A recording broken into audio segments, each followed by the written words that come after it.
Bonjour, bonsoir, chers internautes et chers abonnés. Alors, encore une fois, nous vous souhaitons une bienvenue à cette chaîne. Et aujourd'hui, nous allons continuer avec les cours de phonétique. Alors, pour aujourd'hui, nous sommes à la 21e journée de ce cours. Alors, se pourrait-il qu'il y aurait une confusion entre la 19e journée et la 21e journée par rapport à l'enregistrement de ce cours. Donc, au moment de l'enregistrement de ce cours, donc le cours précédent était plutôt la 20e journée où nous avions vu les lettres 8 de son 8, telles que dans Suisse, par exemple, le son nian, qui est en fait représenté par les lettres G et N dans l'alphabet traditionnel, tel que Gagnon, par exemple, ainsi que le son E, n'est-ce pas, le E qui ne peut pas être silencieux. Alors, c'était plutôt pour la 20e journée en rapport avec ce cours. Donc, par rapport avec la 20e journée, il y avait aussi la vérification à faire, telle que le fait de vérifier si vous faites toujours des nouvelles en anglais tous les jours. Naturellement, ces questions sont par ordre de chaque 4 jours du cours. C'est pour vous servir comme rappel et pour vous mettre naturellement au chemin par rapport à ce que vous devez faire en tant qu'exercice de tous les jours. Il y a aussi le fait d'analyser votre journal d'écoute passive. Alors, juste pour voir, est-ce que vous êtes à point à ce propos? Est-ce que vous faites les exercices d'écoute passive tous les jours? Et aussi de vérifier si vous faites l'écoute active tous les jours. Donc, vous avez à vérifier votre journal d'écoute passive et votre journal d'écoute active. Il y a aussi une évaluation à faire, c'est-à-dire de vous enregistrer vous-même, d'écouter quelques minutes de vidéo, et parmi les vidéos, disons les fichiers audio ou les fichiers vidéo que vous utilisez pour faire de l'écoute active, plus précisément des fichiers audio. Donc, vous écoutez un contenu audio et puis ou en vidéo, et ensuite, vous répétez ce que vous aviez entendu, n'est-ce pas? Vous pouvez toujours faire quelques pauses pour répéter ce que vous aviez entendu, soit par quelques secondes ou par minute ou moins que ça, dépendant de votre capacité d'écoute. Maintenant, cette évaluation peut être faite par votre compagnon d'études afin de voir votre progrès, est-ce que vous progressez vraiment par rapport avec votre capacité d'écoute. Et ensuite, les vérifications peuvent être faites également par votre compagnon d'études, de même que vous pouvez également évaluer, n'est-ce pas, pour votre compagnon d'études, n'est-ce pas? Donc, c'est un travail mutuel en ce sens. Maintenant, laissez-moi rappeler que si c'est la première fois que vous visitez cette chaîne, nous vous invitons à aller plutôt écouter la première vidéo afin de vous mettre au point par rapport avec ce cours. Donc, la première vidéo qui introduit ce cours et explique tout par rapport à ce cours. Et pour trouver le curriculum de ce cours, vous pouvez visiter le site Via Solem, alors www.viasolem.com. Alors, j'ai insisté sur le 3W avant le nom du site, c'est juste que en cas où ça ne marche pas, en notant les 3W, si ça ne marche pas, vous savez maintenant que vous pouvez ajouter les 3W pour que ça marche. Maintenant, à partir de cela, en allant sur ce site, vous pouvez toujours choisir la page cours d'anglais public et à partir de cela, vous allez trouver le curriculum, n'est-ce pas, pour la première session et ainsi en suivant le curriculum, vous serez à point de suivre le cours correctement. Maintenant, donc, puisque nous avions déjà tout expliqué par rapport avec la 20e journée, donc nous débutons, c'est comme en fait une nouvelle semaine parce que dans le cadre de ce cours, une semaine se compose de 4 jours, n'est-ce pas? Alors, la nouvelle semaine commence à partir de la 21e journée. Ça ne veut pas dire que vous devez attendre une nouvelle semaine comme le lundi pour commencer ce cours, mais c'est plutôt dans notre type de calendrier. Donc, nous avons une sorte de structure calendaire juste pour mieux nous organiser en ce sens. Maintenant, aujourd'hui, nous allons continuer avec les lettres E, R. Alors, bon, en fait, par rapport à la troisième lettre, la lettre R, alors il y a le R français et le R anglais. Alors, c'est ce que vous allez noter en apprenant la phonétique, que le R français et le R anglais sont différents. Alors, pour commencer, donc vous avez besoin de bien sûr, de trois documents en fait. Le premier document est votre journal de cours, accompagné de votre curriculum. Bien entendu, je pense que à ce point-là, vous avez déjà votre curriculum en main, puisque nous en avions déjà fait référence. Ensuite, il y a comme document de lecture, d'exercice, c'est en allant toujours sur la page phonétique, n'est-ce pas, du site, vous allez trouver, alors nous sommes au document suivant ou au lien suivant par rapport au cours passé. Donc, c'est le lien titré qui commence avec le chiffre 6, n'est-ce pas, qui est titré lettre E, 1, R. Alors, c'est entre des barres obliques parce que on met les lettres phonétiques entre barres obliques, c'est juste pour faire la différence entre, c'est comme des points de démarcation pour savoir quand on commence avec un texte de phonétique et un texte en lettres traditionnelles. Alors, mais il faut dire que si tout le texte est uniquement phonétique, on ne va pas utiliser cette marque de démarcation ou d'indication de texte phonétique et de texte non phonétique. Alors, ici, en cliquant sur le lien commençant avec le numéro 6, lettre E, plutôt, E, 1, R. Donc, ça va vous conduire ou ça va vous ouvrir le document en question. Maintenant, alors, c'est ce document que nous allons utiliser. Alors, vous pouvez le laisser ouvrir pendant que je continue avec l'introduction de cette partie. Alors, il faut rappeler que nous continuons avec la même méthode participative, des exercices de lecture, des exercices d'écriture et de la dictée, et le fait que vous pouvez faire de votre propre texte. Alors, ce serait bien parfois de prendre du temps et d'écrire beaucoup de mots en phonétique, autant de mots que vous pouvez trouver vous-même en phonétique à partir des lettres que vous avez déjà apprises, n'est-ce pas? Et pour le modèle de combinaison, il s'agit du même modèle, c'est-à-dire consonne-voyelle. Donc, oui, consonne-voyelle, voyelle-consonne, une consonne entre deux voyelles et deux voyelles. Disons, oui, une consonne entre deux voyelles et une voyelle entre deux consonnes. Alors, par exemple, b, a, ba, a, b, ab, bab, aba. Alors maintenant, vous êtes déjà habitué avec cette structure. Donc, nous allons commencer avec la lettre E. Donc, vous pouvez suivre à l'écran ou au document directement. Alors que pour moi, je lis directement, je lis le document, le texte du document. Alors, le titre du document, c'est Exercice de lecture phonétique, texte 6. Alors, si c'est écrit en chiffres, n'est-ce pas? Mais je pense que ça devrait être écrit en texte de préférence. Alors, donc, nous commençons avec le son E. Donc, c'est E dans l'eau, n'est-ce pas? Alors, je commence avec la première ligne. B, E, B, E, B, eb, beb, eb. D, E, D, E, D, ed, ded, ed. E, F, E, F, F, F.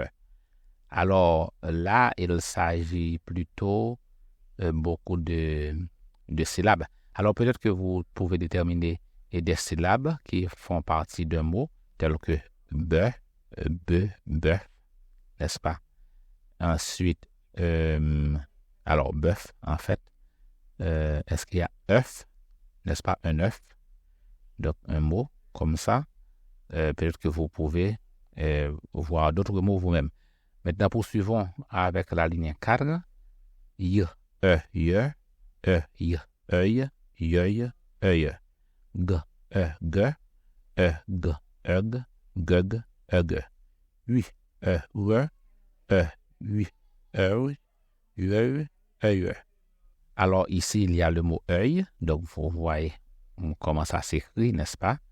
Peut-être que vous pouvez déterminer d'autres mots. Alors, le son oui, comme dans Suisse, par exemple, c'est un son difficile à dire seul, mais en le faisant ainsi, en vous efforçant de le faire, donc ça va vous aider à détirer un peu vos muscles pour vous préparer à faire les plus de 20 sons plutôt, que vous n'avez pas en tant que francophone, qu'on a dans l'anglais mais qu'on n'a pas dans le français. Maintenant, poursuivons à partir de la ligne 7. K, que, uk, kuk, uk.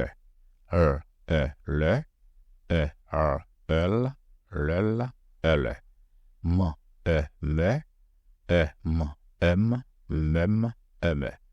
Alors là, il y a pas mal de syllabes qu'on peut déterminer telles que cœur, que, n'est-ce pas? Donc, c'est justement en ajoutant un R que ça va faire cœur.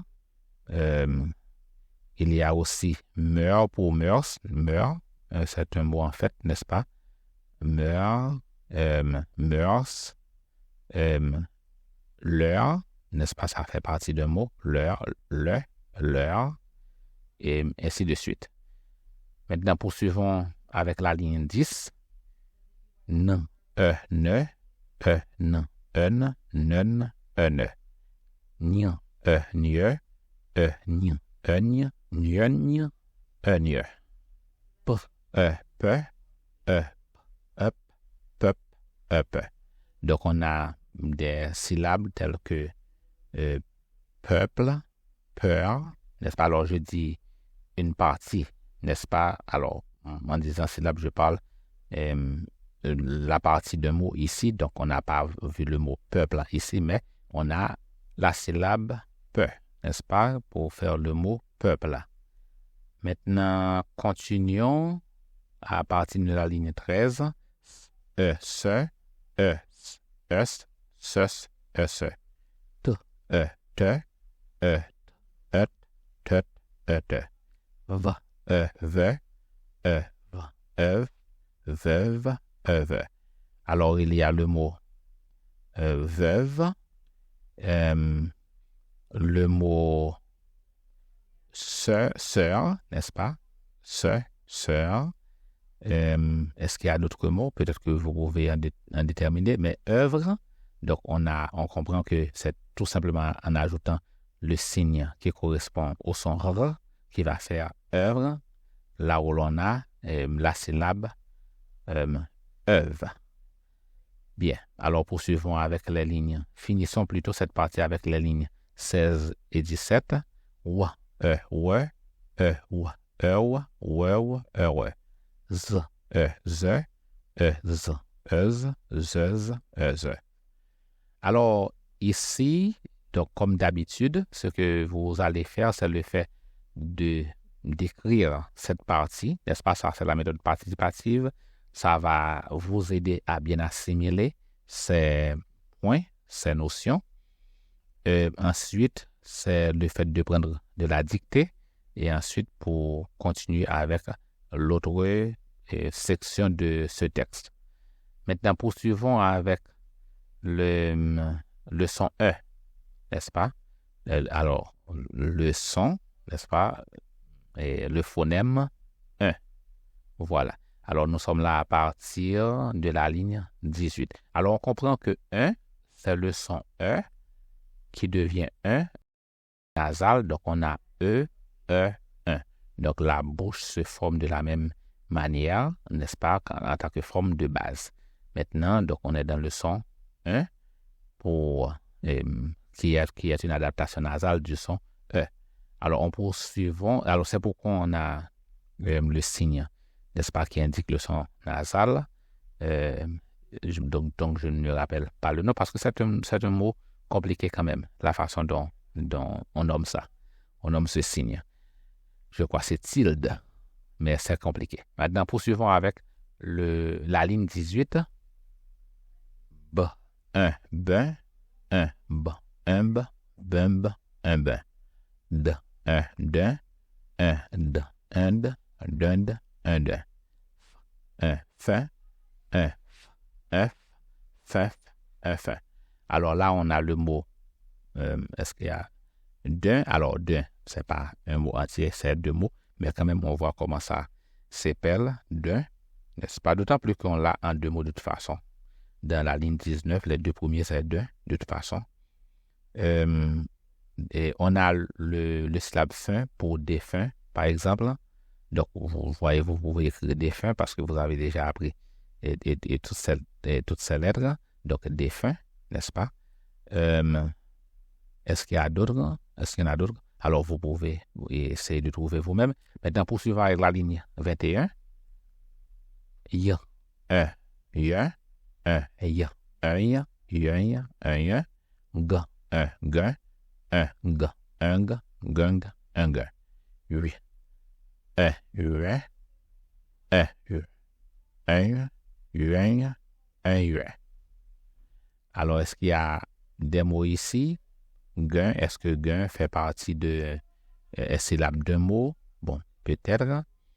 Alors, mais quand même, continuons avec la ligne 24. K, qu'un, que, qu'un. L, l'un, r, l'el, l. Me, me. Alors, donc on a la syllabe mais quelqu'un, n'est-ce pas? Quelqu'un. Est-ce qu'il y en a d'autres? Le, n'est-ce pas? En tant que mot, le, comme à la ligne 25, les deux premiers signes, le, n'est-ce pas? Et poursuivons maintenant avec la ligne 27.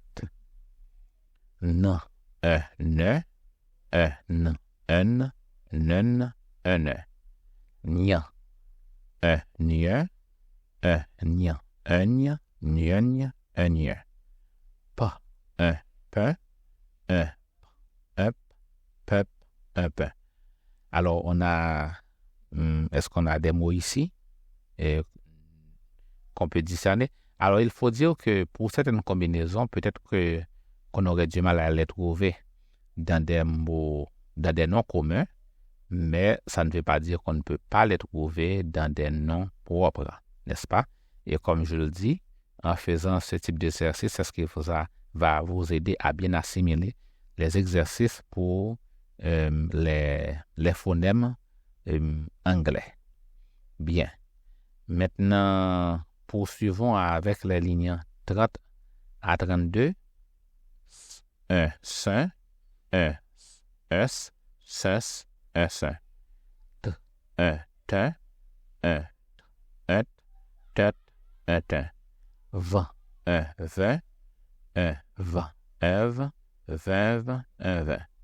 Alors ici, encore une fois, vous pouvez déterminer est-ce qu'il y a des mots ou des syllabes ou des noms propres, n'est-ce pas? Si vous ne trouvez pas assez de syllabes ou assez de mots dans les noms propres, peut-être que ou dans les noms communs plutôt, peut-être que vous pouvez trouver des mots ou des syllabes dans les noms propres que vous savez, soit des noms de personnes ou des noms de lieux, et ainsi de suite. Maintenant, finissons cette partie avec les lignes 33 et 34. Wa, un, ouin, un, wa, un, wa, ouin, wa, un, ouin. Z, un, zin, un, z, un, z, zez, un, zin. Alors, ici, quand on dit par exemple les uns et les autres, donc pour mettre en phonétique le son Z, donc on comprend que on va servir de la lettre Z, et ensuite il y a ce son que nous sommes en train d'apprendre à avoir le 1 pour faire un, n'est-ce pas? Les uns et les autres. Bien. Maintenant, alors, si vous remarquez que en faisant ces exercices, et vous trouvez parfois que vos muscles vous fatiguent un peu, alors il faut dire que ça ne va pas être facile quand il s'agit de sons que vous ne savez pas du tout.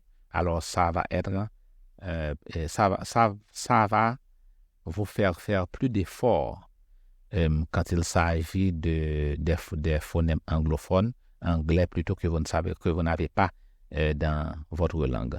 Alors, donc, ça vous aide à vous habituer, n'est-ce pas, à exercer vos muscles d'élocution pour vous préparer à vous adapter au son anglais. Alors, nous allons terminer. Alors, juste avant de commencer la dernière section, alors il faut rappeler d'écrire ces lignes, de prendre la dictée par votre compagnon d'études. Et maintenant, poursuivons avec le prochain son, le son R.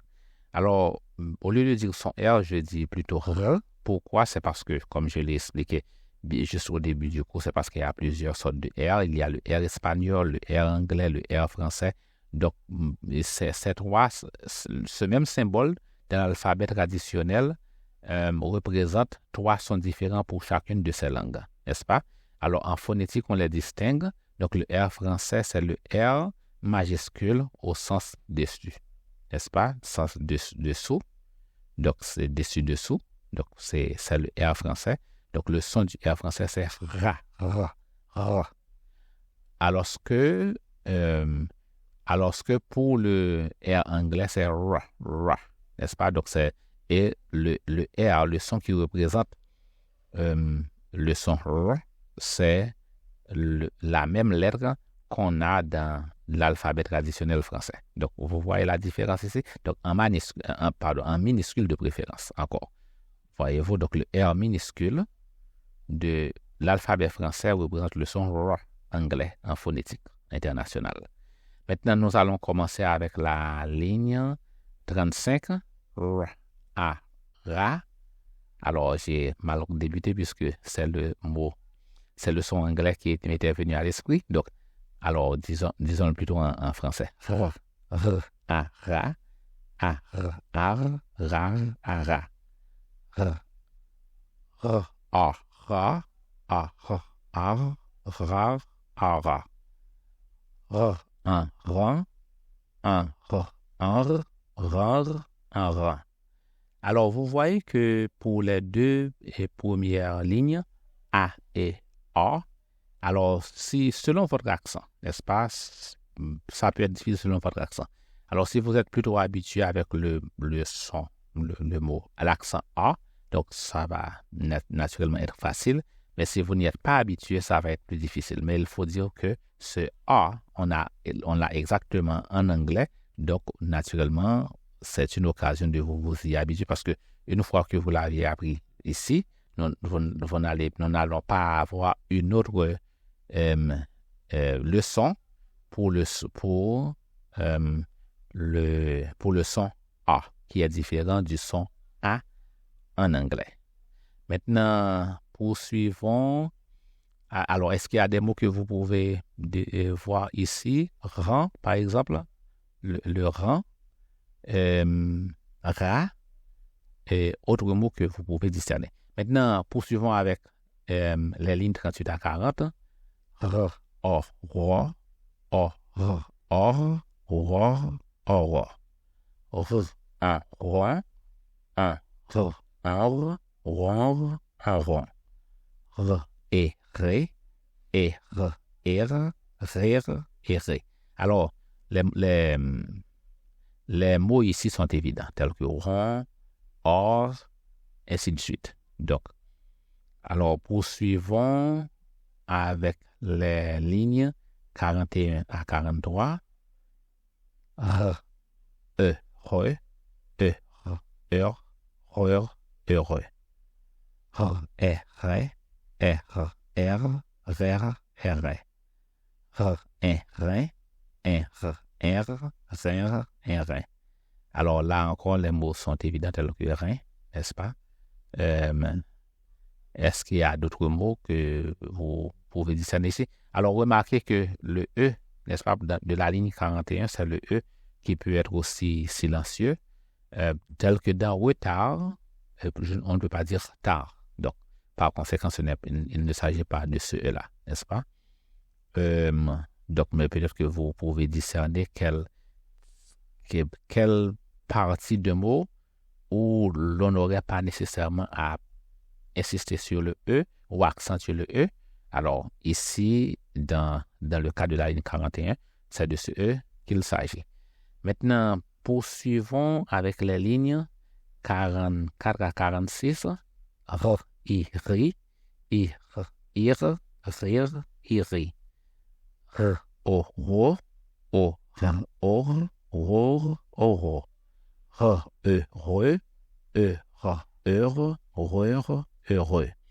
Donc, on a le mot ri et ro qui peut faire partie de beaucoup de mots non propres, par exemple, tels que roulant, re, tel que retard. Alors, j'ai mentionné ce mot pour la ligne 41, comme quand j'ai expliqué que il ne s'agit pas du E de la ligne 41, mais plutôt du E, n'est-ce pas, qui est un O, ou qui est un O croisé par une barre oblique, donc le haut de la ligne 46. Maintenant, poursuivons finissons plutôt avec les trois dernières lignes. R, E, re, E, r, heure, reur, heureux. R, un, roin, un, r, heure, reur, un, roin. R, ou, roux, ou, r, our, rour, ouro. Alors là, il y a des mots que peut-être vous pouvez trouver, tels que erreur. Donc, naturellement, ça tout simplement fait partie de notre... c'est une syllabe, n'est-ce pas? Ouais, erreur. Alors, c'est facile d'écrire erreur puisqu'on a déjà le son. Oui, c'est ça, on a déjà le son E en phonétique. Erreur, donc ça fait erreur. Ça fait seulement quatre lettres ou quatre sons. E, R, E, R. Reur, n'est-ce pas? On a reur déjà. Donc, ici, dans la page, pardon, à la ligne plutôt 47, alors il suffit d'ajouter le son E. Ensuite, il y a roux. Donc, c'est un autre mot que vous trouvez aussi, n'est-ce pas? Et peut-être que vous pouvez travailler votre imagination pour trouver d'autres mots ou faire beaucoup de combinaisons à ce stade-là, n'est-ce pas? Maintenant, nous allons terminer avec ces exercices de trois lettres, à savoir les lettres E, 1, R, n'est-ce pas? Donc, pour la prochaine fois, alors, il ne faut pas oublier de écrire le texte, de prendre la dictée, ainsi ça va vous faciliter une bonne assimilation. Ensuite, toujours à la page phonétique, vous allez trouver un lien en tête de liste titré texte phonétique français. Vous pouvez trouver des textes pour pratiquer la lecture phonétique. Maintenant, c'est ainsi que se termine cet exercice. Alors, disons le cours pour aujourd'hui. Donc, comme rappel, donc n'oubliez pas de faire votre propre texte. Nous vous rappelons de vous abonner si vous ne l'avez pas encore fait, de partager ce cours ou bien entendu ce lien, plutôt le lien de cette chaîne avec quelqu'un que vous pensez qu'il pourrait en tirer profit, de liker pour aider avec les algorithmes de cette chaîne, d'acheter les produits qui sont disponibles et de contribuer financièrement si c'est ce que vous souhaitez. Alors, nous vous souhaitons bon apprentissage. C'était Pierre Ludorval avec vous et au prochain cours.